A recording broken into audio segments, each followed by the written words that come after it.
Hello! Welcome back again to Tilly's Chaos Kitchen. If you're new here, this is where I share recipes that I find super easy. I have ADHD and I don't really like sticking to recipes. I like measuring with my heart. So if that resonates with you, stick around. Because today we are making my favorite plant-based comfort food of all time. It is such a cozy winter dish and it is delicious and so simple. So I thought we'd get into it and start cooking. So to start off with the ingredients, we need sesame seeds, we need garlic, spinach, corn flour, pepper, chili flakes, maple syrup, dark soy sauce, sesame oil, and tofu. Now for maple syrup, you could substitute that with agave, but I like the taste of the maple.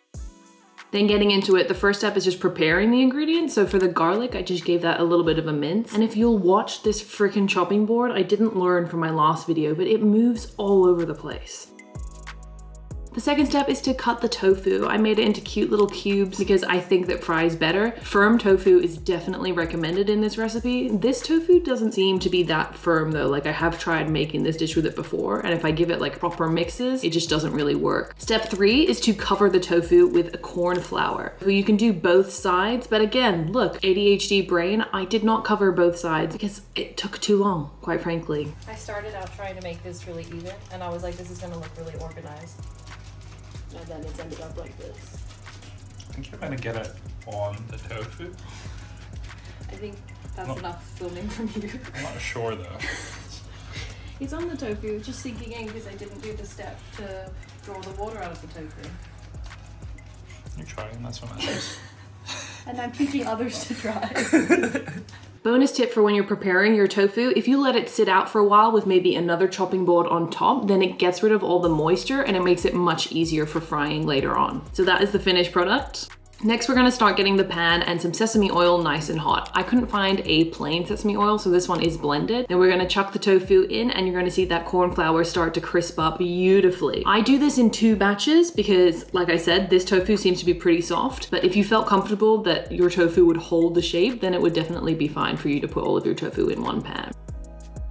And when the tofu gets nice and hot and it's been cooking away, it goes nice and golden and it makes this beautiful crunch and it's just delicious. I actually had to remove some of the oil because I'm a baboon and I put way too much oil in. I just got excited that I was filming this video for you guys. For this recipe, I think you could also quite comfortably put the tofu in an air fryer. You might want to do it in like bigger blocks because I have seen people make similar recipes like this with like a sweetened soy tofu and then they put it on sandwiches too. So if you made bigger blocks of tofu, that's definitely something you could do as well.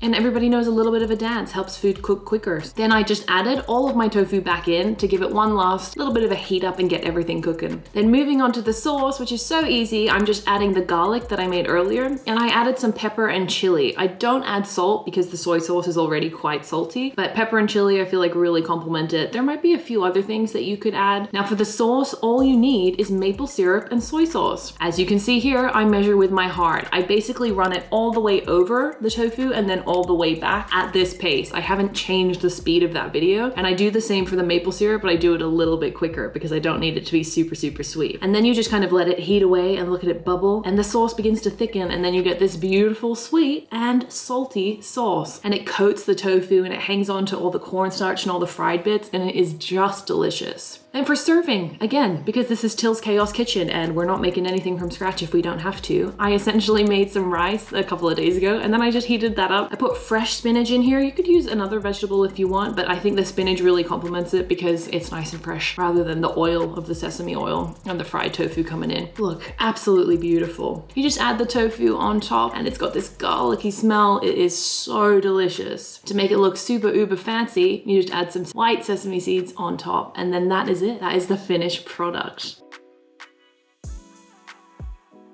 And then look at the Chaos Kitchen. I just want to show you guys why I'm not a cooking channel. I actually didn't plan on making any noise there. This was going to be silent, so I just wanted to show you that it is actually really delicious. Surprises me every time how good this dish is. And as further proof that I actually eat it, I just wanted to put this little video in because it is so nice. Some people would also make something like this and you could have maybe some like chipotle mayo or something on the side. But I think that the like oil from the tofu is kind of enough for it to feel like comforty and like fatty. So for me, This is just the perfect dish. And as promised, that is another episode of Till's Chaos Kitchen. It was -3 degrees when I woke up this morning, so I really needed like a hearty meal to kind of bring some warmth back into my life. And I feel like this dish is just perfect for like a cozy winter night. And I love it. If you make it, let me know. Or if you make a variation, let me know. I'd love to hear your thoughts. And here's just a recap of the ingredients and the steps it takes to get there. As you can see, really, really easy. And measure with your heart, babe. Do it based on taste. There's no need for you to have measuring tools because, takes too long. It's not ADHD friendly, but I feel like I've just made this pretty ADHD friendly for you. Another thing I would say is I prefer to use dark soy for this because it just makes a nicer color and I feel like it's got a bit of a richer taste, but you could use light soy if you want. I don't really know what the difference is.